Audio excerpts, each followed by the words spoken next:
Évangile de Jésus-Christ selon saint Luc, chapitre 2. Or, il advint en ces jours-là que parut un édit de César Auguste ordonnant le recensement de tout le monde habité. Ce recensement, le premier, eut lieu pendant que Quirinius était gouverneur de Syrie, et tous allaient se faire recenser, chacun dans sa ville. Joseph aussi monta de Galilée, de la ville de Nazareth en Judée, à la ville de David, qui s'appelle Bethléem, parce qu'il était de la maison et de la lignée de David, afin de se faire recenser avec Marie sa fiancée, qui était enceinte. Or, il advint, comme ils étaient là, que les jours furent accomplis où elle devait enfanter. Elle enfanta son fils premier-né, l'enveloppa de lange et le coucha dans une crèche, parce qu'il manquait de place dans la salle. Il y avait dans la même région des bergers qui vivaient aux champs, et gardaient leurs troupeaux durant les veilles de la nuit. L'ange du Seigneur se tint près d'eux, et la gloire du Seigneur les enveloppa de sa clarté.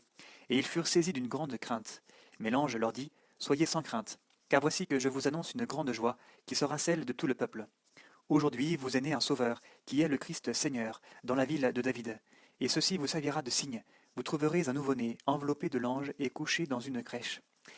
Et soudain se joignit à l'ange une troupe nombreuse de l'armée céleste, qui louait Dieu en disant, Gloire à Dieu au plus haut des cieux, et sur la terre paix aux hommes, objet de sa complaisance.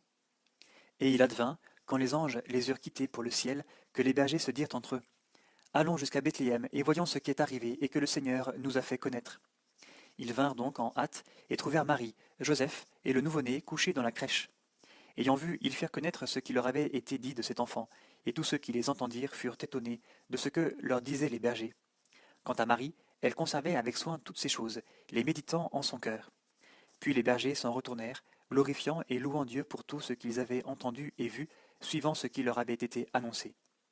Et lorsque furent accomplis les 8 jours pour sa circoncision, il fut appelé du nom de Jésus, nom indiqué par l'ange avant sa conception.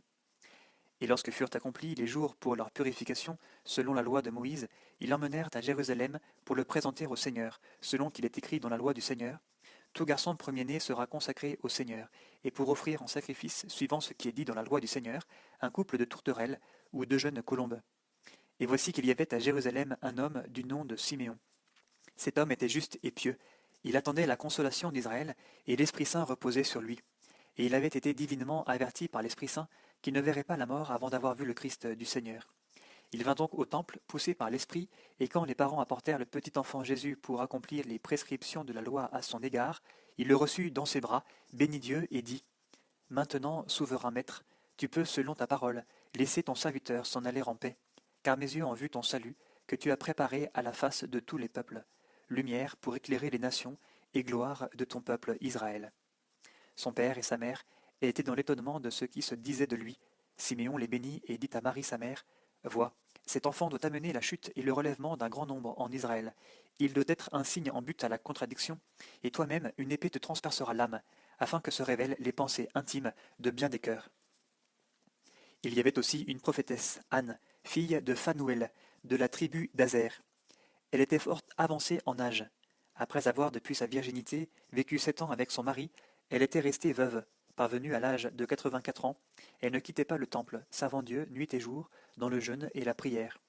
Survenant à cette heure même, elle louait Dieu et parlait de l'enfant à tous ceux qui attendaient la délivrance de Jérusalem. Et quand ils eurent accompli tout ce qui était conforme à la loi du Seigneur, ils retournèrent en Galilée, à Nazareth, leur ville. Cependant, l'enfant grandissait, se fortifiait et se remplissait de sagesse, et la grâce de Dieu était sur lui. Ses parents se rendaient chaque année à Jérusalem pour la fête de la Pâque, et lorsqu'il eut 12 ans, ils y montèrent comme c'était la coutume pour la fête. Une fois les jours écoulés, alors qu'ils s'en retournaient, l'enfant Jésus resta à Jérusalem à l'insu de ses parents. Le croyant dans la caravane, ils firent une journée de chemin, puis ils se mirent à le rechercher parmi leurs parents et connaissances. Ne l'ayant pas trouvé, ils revinrent toujours à sa recherche à Jérusalem.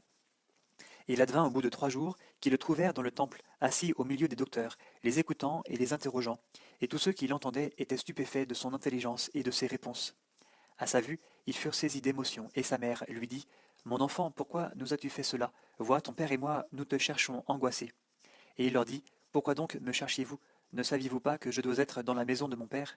Mais eux ne comprirent pas la parole qu'il venait de leur dire.